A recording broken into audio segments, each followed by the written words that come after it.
Hey everyone, I just wanted to do a follow-up video. Thanks so much for all the feedback on my first video about being able to homeschool when you work full-time.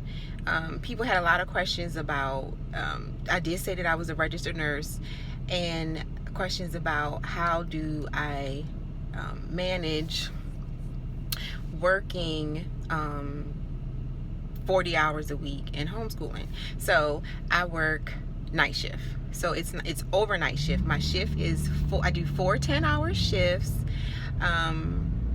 per week, so that's my 40 hours. So my hours are 9 p.m. to 7 a.m. so that's perfect. That lets me do after school activities, because even though we homeschool, most of our activities are done in the evening, like when other kids get out of school. That's when things are offered. And my one son does go to school, so I get to see him in the afternoon, go see what's going on with him. He's a 9th grader in high school. I gotta stay in touch with him. He's just so independent now that I could, if I don't make an effort, I could easily not see him or talk to him and know what's going on. So that's a major priority, that when he gets home from school, that I spend time with him. So it is 7:56. It takes me about 40 minutes to get to my job. The hospital that I work at is in Houston, in the city, and we're just outside of the city, so it's not so bad. You can see I can't flip this around. I wish I could show you guys. No traffic for Houston. This is no traffic. This is awesome. One of the benefits of working off shift. It's a Friday night.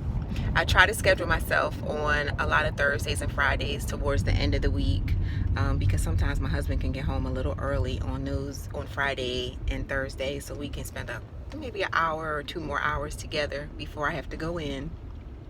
But it's about scheduling, and I will tell you, my schedules are loose schedules. I make sure that we do at least 4 hours of school a day. We do like a little cleaning schedule where everyone helps out. Like when I was leaving this evening, my 15-year-old, I had to remind him, bring the trash can in from the curb, take the kitchen trash out, because I do not want trash in my house overnight. We live in a humid area, and you will just be asking for trouble if you don't keep your kitchen clean, and I can't do it. And I can't stay in the house with the bugs.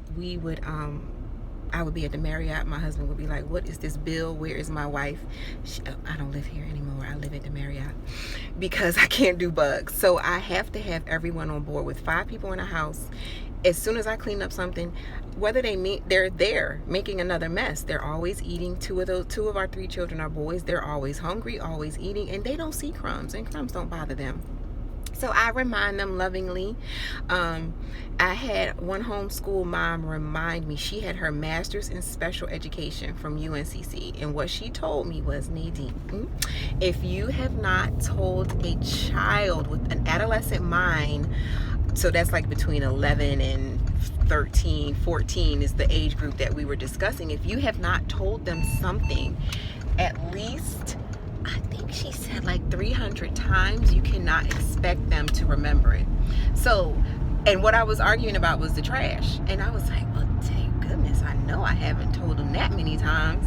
So it kind of put it in a different, he didn't change, and I didn't change. I still had to tell him every day, but my attitude changed, where I just wasn't as frustrated with him anymore, because I didn't expect him to remember it. I just expected to tell him, and we're just all pleasant, and I remind him, and he takes the trash out. So he was taking the trash out. Then he also put the I remind him load the dishwasher for me, just those little things.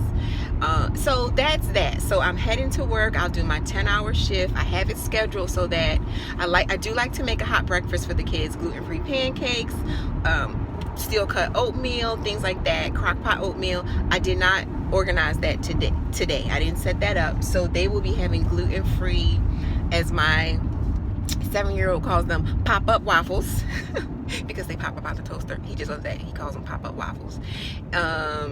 So they'll have that. So it's still healthy. It took nothing. They can do it independently, and they'll throw the dishes in the dishwasher, and then I'll sleep. So we did our school today. We had outside time today. We did not do any unpacking today because we just moved, within the past month. So and then within that month we moved. We went on vacation for Easter, and are still unpacking. So you just have to give yourself some grace when you're working full-time and homeschooling. So this, the biggest thing I'll say is what helps is that I work overnight so that my husband is there with them during the night when I'm at work, and then I'm there in the daytime, resting, schooling, and being mom. So if you can find a job that's off shift,